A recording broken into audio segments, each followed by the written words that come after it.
बिस्मिल्लाहिर्रहमानिर्रहीम। अस्सलाम वालेकुम। कैसे हैं आप सब? उम्मीद है कि बिल्कुल खैरियत के साथ होंगे। आज की रेसिपी बड़ी ही मज़े की भी है और यूज़फुल भी है। मैं आज आपके साथ शेयर करूंगी कि कोफ्ते बना के उनको आपने कैसे फ्रीज़ करके रखना है। तो रेसिपी शुरू करते हैं उससे पहले मेरे चैनल को सब्सक्राइब कर लीजिए और बेल आइकन के बटन को क्लिक कर लीजिए ताकि हर नई आने वाली रेसिपी का अलर्ट सबसे पहले आपको मिल सके।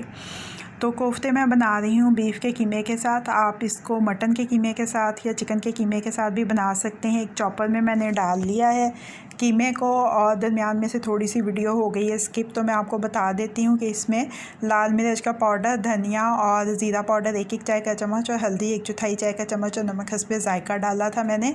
अब इसमें मैं डाल रही हूँ सब्ज़ मिर्चों का पेस्ट 1 चाय का चम्मच और लहसुन अदरक का पेस्ट 1 चाय का चम्मच और आधी प्याली इसमें पिसे हुए प्याज की पेस्ट डाल दी है मैंने।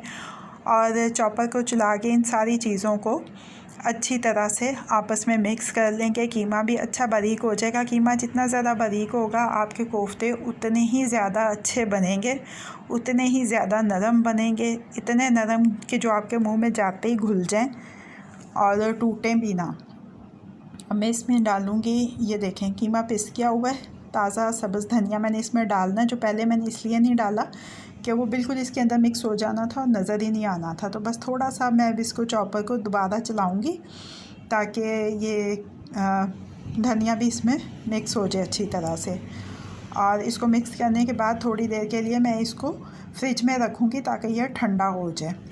ये ठंडा हो जाएगा तो उसके बाद फिर हम इसको शेप देंगे। ये देखें, आप अपनी मन मर्ज़ी के जो साइज़ आपको चाहिए वो साइज़ आप कोफ्तों का बना लीजिए। और सारे कोफ्ते मैंने शेप दे लिए हैं।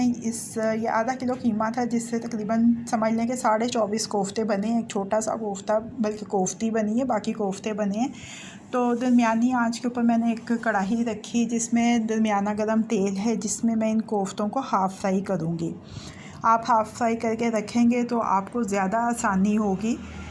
इनको जब आप फ्रीज़ करेंगे तो उसके बाद निकाल के इस्तेमाल करने के लिए आपको ज़्यादा आसानी होगी अगर आपने इनको हाफ़ फ्राई करके रखा होगा। तो आपने सिर्फ इनको निकालना है, आपको डीप फ्रास्ट करने की भी ज़रूरत नहीं है। आप डायरेक्ट इनको पका सकते हैं, किसी भी चीज़ में डाल सकते हैं, पुलाव में डाल सकते हैं, बिरयानी में डाल सकते हैं, आप इनका सालन बना सकते हैं, कोफ्तों की कढ़ाई बना सकते हैं। बहुत सारी चीज़ें हैं जो कोफ्तों के साथ बनती हैं। तो अब मैं इनको निकाल रही हूँ, निकाल के मैं इनको ठंडा करूँगी। ठंडा करने के बाद फिर इनको हम फ्रीज़ करेंगे। ये देखें कोफ्ते मेरे सारे हो गए हैं फ्राई, ठंडे हो गए हैं। अब मैं इनको ये एक प्लेट में थोड़े थोड़े फासले के ऊपर रखूँगी ताकि ये आपस में चिपके नहीं। तो अगर आपके पास स्लिंग रैप है तो आप वो इस्तेमाल कर लें, नहीं है तो आप कोई शॉपिंग बैग काट के वो भी इस्तेमाल कर सकते हैं, कोई मसला नहीं है, आप वो भी इस्तेमाल कर सकते हैं। ये देखें, मैं आपको दिखाने के लिए, मेरे पास तो है लेकिन मैं आपको दिखाने के लिए, रैप ऑल है मेरे पास, लेकिन आपको दिखाने के लिए मैंने शॉपिंग बैग काटा है कि आप इस तरह से भी इस्तेमाल कर सकते हैं। तो ये सारे कोफ्ते ऐसे हम इसमें करके और हम इनको डीप फ्रीज़र में रखेंगे और इतनी देर तक रखेंगे कि ये जम जाएँ। तकरीबन 4-5 घंटे लगेंगे और ये जम जाएंगे। ये देखें ये अच्छी तरह से जम चुके हैं। अब कोई एयर टाइट बॉक्स ले लें, बैग ले लें या कोई शॉपिंग बैग ले लें। तो जितने आराम से कोफ्ते इसमें आ सकते हैं उतने डाल लेंगे इसमें और उसके बाद इसको बंद करके रख देंगे। ये महीना, 1.5 महीना क्या 2 महीने भी पड़े रहेंगे आपके फ्रीज़र में, तो कोई मसला नहीं है। कैसी लगी आपको आज की रेसिपी? फ़ीडबैक ज़रूर दीजिएगा। अगर आपको मेरी रेसिपी पसंद आई है तो इसको लाइक और शेयर भी कीजिएगा। मज़ीद झटपट बन जाने वाली मज़ेदार रेसिपीज़ जानने के लिए मेरे चैनल को देखते रहिए। अल्लाह पाक आपके दिलों को, घरों को, दस्तरखानों को हमेशा आबाद रखें। फ़ी अमान अल्लाह।